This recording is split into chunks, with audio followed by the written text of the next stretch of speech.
प्रिय विद्यार्थियों,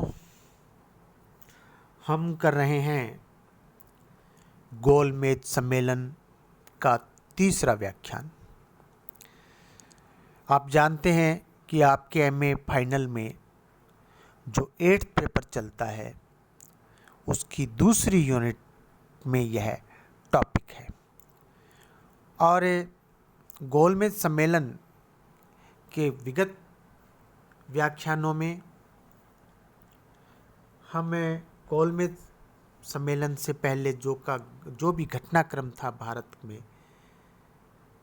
उसका हम अध्ययन कर रहे थे और गोलमेज सम्मेलनों की उसी पृष्ठभूमि का विस्तार आज के व्याख्यान में भी है। हमने किया था कि साइमन कमीशन भारत आया और साइमन कमीशन जो कि 1919 के अधिनियम की समीक्षा करने के लिए आया था, लेकिन इस कमीशन के जो 7 सदस्य थे लेकिन भारतीय एक भी नहीं था। तो भारतीयों के द्वारा साइमन कमीशन का बहिष्कार किया गया।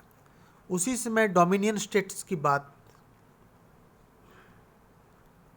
और डोमिनियन स्टेट्स का मैंने अर्थ बताया था कि किसी बड़े राज्य के अंतर्गत छोटा राज्य। औपनिवेशिक राज्य भी कहते हैं, क्योंकि हम का मतलब भारत एक उपनिवेश था इंग्लैंड का, तो इसको औपनिवेशिक राज्य भी कहते हैं। यह इंग्लैंड का औपनिवेशिक राज्य था, इंग्लैंड का डोमिनियन स्टेट्स की बात थी। फिर नेहरू प्रतिवेदन, मैंने बताया था कि भारत सचिव जो इंग्लैंड सरकार का लॉर्ड बर्केनहेड ने भारतीय नेताओं को चुनौती दी थी कि वो ऐसा संविधान बना करके दिखाएं जो कि साधारणतया भारत के सभी लोगों को मान्य हो। इस चुनौती को भारतीयों ने स्वीकार किया। दिल्ली में एक सर्वदलीय बैठक हुई, 29 दलों ने उसमें भाग लिया, जिसमें प्रमुख थे कांग्रेस, हिंदू महासभा, मुस्लिम लीग, भारतीय ईसाई कांग्रेस। ये कुछ प्रमुख दल थे, 29 कुल दल थे भाग लेने वाले। और इसकी एक दूसरी बैठक 1928 में 11 मई को बम्बई में हुई, जिसमें पंडित नेहरू लाल की अध्यक्षता में पंडित मोतीलाल नेहरू, माफ़ करना विद्यार्थियों, बड़े सम्मान के साथ पुनः पंडित मोतीलाल नेहरू की अध्यक्षता में 7 सदस्यों की एक समिति बनी, जिसमें सुभाष चंद्र बोस भी थे, सर तेज बहादुर सप्रू, अली इमाम, ये थे। और इस समिति ने 3 माह के अंदर अपना प्रतिवेदन दे दिया, जिसे नेहरू रिपोर्ट भी नेहरू कहा जाता है, नेहरू प्रतिवेदन भी कहा जाता है। और ये उन्होंने बना करके बड़े तेजी के साथ में बना करके इन्होंने ये दिया।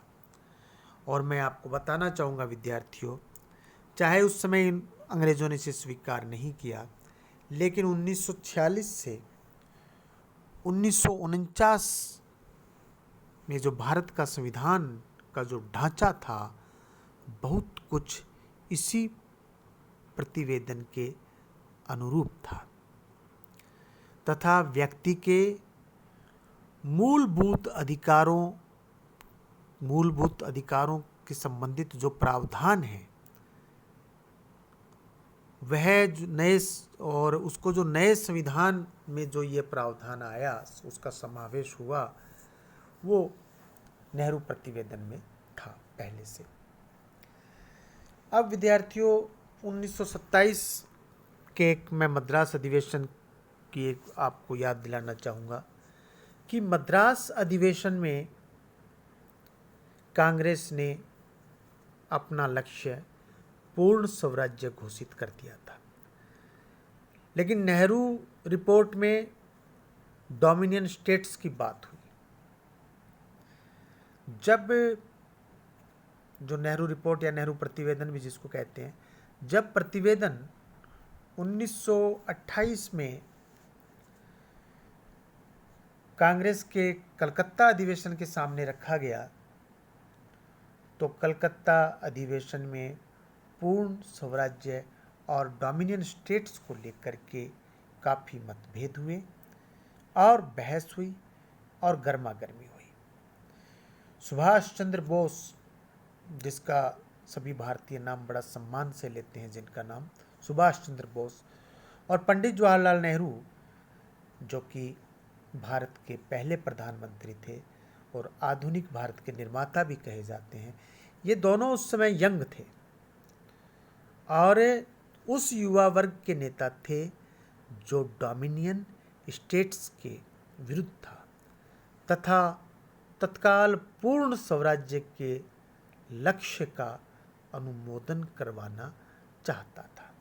जब ये इतना मामला बढ़ गया और इतना डिबेट हुआ और इतना शोर शराबा हुआ और विरोध के स्वर एक दूसरे के सुझाव के प्रति मुखर हो उठे, तो गांधी, सुभाष चंद्र बोस और नेहरू के नेतृत्व में जब एक दल पूर्ण स्वराज के ऊपर अड़ गया, तो गांधी जी ने हस्तक्षेप किया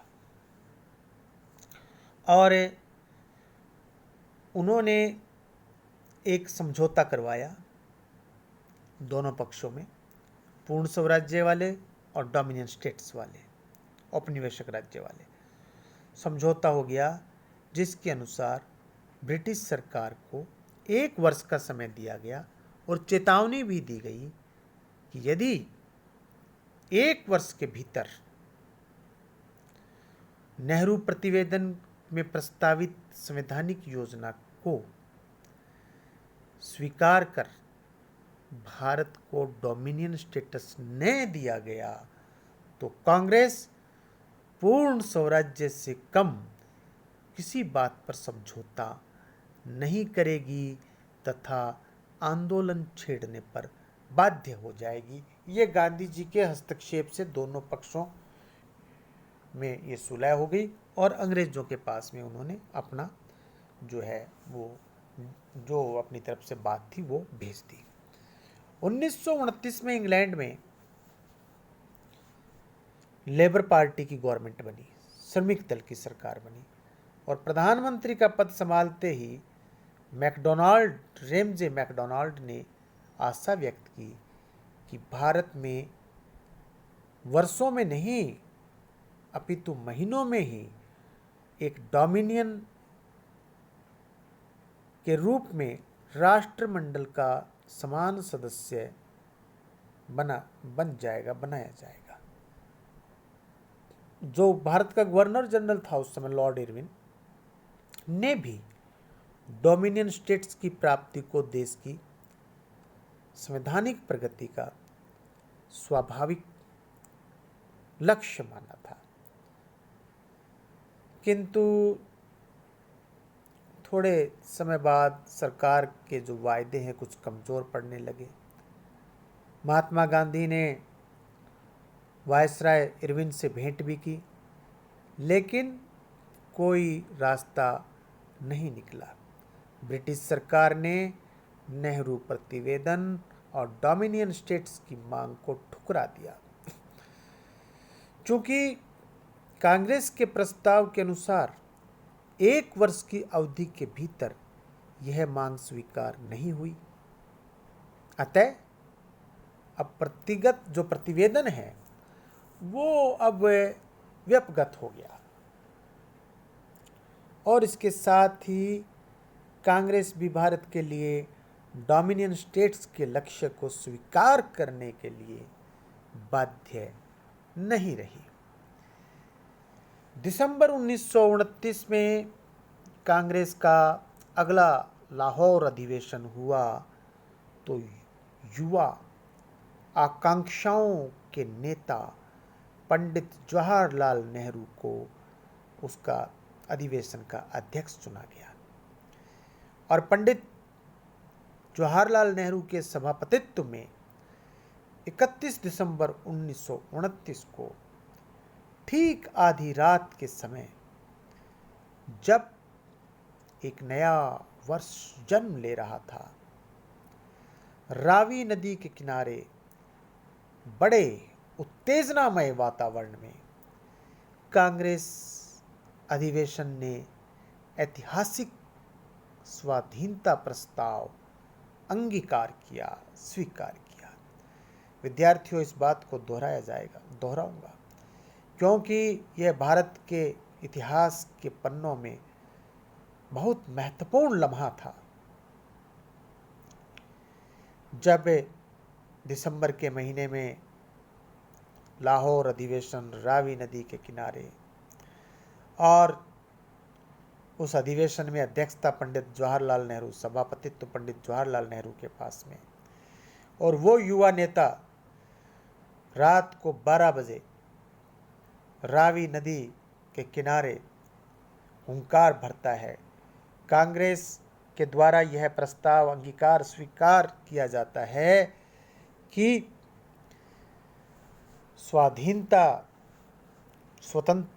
पूर्ण स्वाधीनता चाहिए। अब डोमिनियन स्टेट्स की बात पीछे छूट गई है। इस सुप्रसिद्ध प्रस्ताव में पूर्ण स्वतंत्रता के ध्येय की घोषणा के अतिरिक्त यह भी कहा गया कि भावी चुनाव में कांग्रेस भाग नहीं लेगी और विधानमंडलों में जो कांग्रेसी सदस्य हैं वे भी त्याग पत्र दे दें। आप विद्यार्थियों, उस समय की आप उत्तेजना को समझिए कि किस प्रकार की उत्तेजना उस समय रही होगी, जब भारत के लोगों को पता चला कि अब औपनिवेशिक राज्य नहीं, अब पूर्ण स्वराज्य की बात कांग्रेस के द्वारा की गई है। बहुत महत्वपूर्ण निर्णय उसमें लिया गया। 26 जनवरी को अधिवेशन ने निर्णय लिया, 26 जनवरी को हर वर्ष स्वाधीनता दिवस के रूप में मनाया जाएगा। उसी अधिवेशन के अंदर यह निर्णय कि प्रत्येक साल जो 26 जनवरी आएगा उसको हम स्वतंत्रता दिवस मनाएंगे। तभी से देश भर में भारत को विदेशी शासन से मुक्त कराने का प्रण हर वर्ष 26 जनवरी को दोहराया जाने लगा और 26 जनवरी तब तक स्वाधीनता दिवस के रूप में मनाया जाता रहा जब तक 15 अगस्त 1947 को देश आज़ाद स्वाधीन नहीं हो गया। उसके बाद भी इस पावन संकल्प को अपनी यादों में ताज़ा रखने के लिए तथा इस दिन को यथोचित सम्मान देने के लिए स्वाधीन भारत का संविधान 26 जनवरी को ही लागू किया गया। संविधान के अनुसार 26 जनवरी 1950 को भारत एक संपूर्ण प्रभुत्व संपन्न लोकतंत्रात्मक गणराज्य बना और तब से 26 जनवरी को गणतंत्र दिवस के रूप में मनाया जाने लगा। इस प्रकार 26 जनवरी की हमारे इतिहास और राष्ट्रीय जीवन में विशेष महत्ता है और 1947 के बाद 1947 से 15 अगस्त स्वाधीनता दिवस के रूप में मनाया जाने लगा। फरवरी 1930 में कांग्रेस कार्यकारिणी ने महात्मा गांधी जी को सविनय अवज्ञा आंदोलन प्रारंभ करने के अधिकार दे दिए। पहले तो गांधी जी ने बहुत कोशिश की कि किसी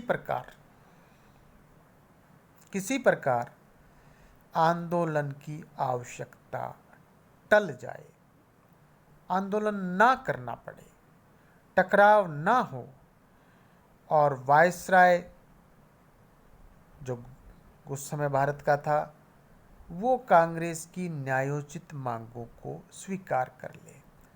किंतु जब उन्हें सफलता नहीं मिली तो देश भर में सविनय अवज्ञा आंदोलन प्रारंभ कर दिया गया। देश भर में उत्साह की एक नई लहर दौड़ पड़ी। शेष अगले व्याख्यान में। विद्यार्थियों, आप सबका बहुत बहुत धन्यवाद।